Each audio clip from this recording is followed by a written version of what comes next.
परीक्षाएं और परिणाम इतने क्रूर होते हैं, इतने निर्दयी होते हैं। वो ये नहीं देखता कि आप कितनी गरीबी से आए हो। ओमआर चढ़ती है, कंप्यूटर में स्कैन होती, सीधा आता है 13/80, 80 में से 13 नंबर, कुछ भी नहीं देखा जाता। भले कितना ही माहौल सेट कर दो।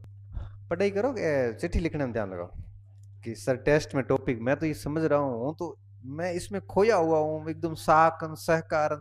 उस समय आपको याद आ रहा है, इसका मतलब आपका ध्यान जो है ना वो पढ़ाई में नहीं है। और मैं एक आपको बात बताऊं, जिस समय ध्यान भटकना और रेल का पटरी से उतरना सेम इंसिडेंट, थोड़ा सा इधर हुए ना, फिर आप वापस मेरी गति में नहीं आ पाएंगे। और अगर आप वापस गति में नहीं आ पाएंगे तो मैं तो मेरा चैप्टर पूरा कर दूंगा और आपकी लेवल पे होगा नहीं। मैंने मेरी लाइबिलिटीज पूरी कर दी और आपके लेवल पे यूं समझ लीजिए क्रेडिट उधार ही रहा, कुछ समझ में नहीं आएगा। तो जब पढ़ते हैं तब मुझे लगता है सिर्फ आपका ध्यान समझने पे होना चाहिए। जब क्लास पूरी हो जाएगी तब भी ये बात पूछी जा सकती थी कि सर टेस्ट में कौन सा टॉपिक, ये बात इतनी ज्यादा महत्वपूर्ण नहीं है जितना ये महत्वपूर्ण है। तो जब पढ़ाई होती है उस समय सिर्फ पढ़ाई होनी चाहिए। मेरी बात नहीं, सभी कक्षाओं की बात है। अगर आपका ध्यान थोड़ा सा भी इधर उधर होता है ना, इसका मतलब आप कोचिंग में केवल टाइम पास कर रहे हैं, और इस स्थिति में कभी भी रिजल्ट नहीं निकलेगा बेटा, फेल होंगे। फिर भले आप 1000 लोगों पे दोष दे दो, कोचिंग पे दोष दे दो, शिक्षक पे दोष दे दो, हालातों पे दोष दे दो, माँ बाप को दोष दे दो कि वो गरीब है, लेकिन असल में गलती आपकी खुद की है। जब कक्षाओं में आपका ध्यान नहीं था, जब आप पढ़ रहे थे तब आपकी, जब मैं बात रहा हूँ कि क्लास में ध्यान नहीं है तो नोट्स में तो 100% नहीं होगा, वहां तो आप अकेले होते हो। ध्यान नहीं तो रिजल्ट नेगेटिव जाएगा। मैंने कहा ये परीक्षाएं और परिणाम इतने क्रूर होते हैं, इतने निर्दयी होते हैं। वो ये नहीं देखता कि आप कितनी गरीबी से आए हो। ओमआर चढ़ती है, कंप्यूटर में स्कैन होती, सीधा आता है 13/80, 80 में से 13 नंबर, कुछ भी नहीं देखा जाता। भले कितना ही माहौल सेट कर दो।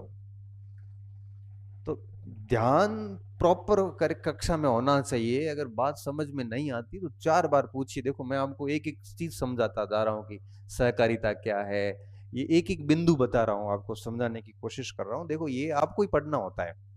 मैं फिर भी क्यों पढ़ा रहा हूँ, क्योंकि मुझे पता है कि आपको इन शब्दों का अर्थ आपको सच में नहीं पता।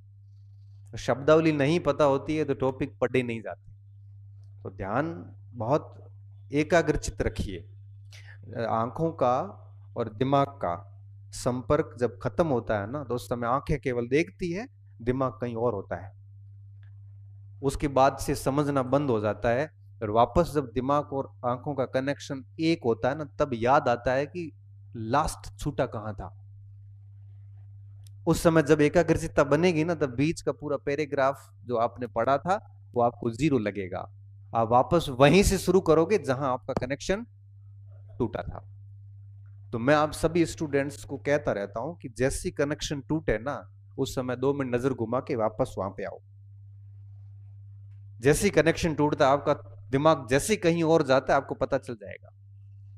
उसी समय आप किताब बंद करो, 1 मिनट के लिए थोड़ा सा डाइवर्जन करके वापस उस पे आओ। क्यों?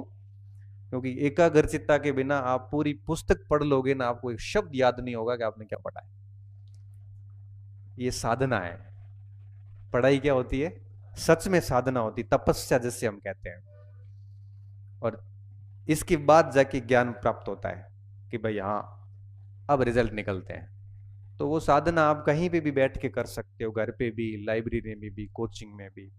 तो आप लोग थोड़ा सा क्या है, आपका ध्यान पूरा का पूरा इस समय हम पढ़ रहे हैं तो यहाँ पे होना चाहिए, इधर उधर बिल्कुल नहीं होना चाहिए। नहीं तो क्या है कि शिक्षक अपनी जिम्मेदारी निभा के चला जाएगा, फिर घर जाके आपको बात समझ में आएगी कि यार इसका क्या मतलब था। समझे?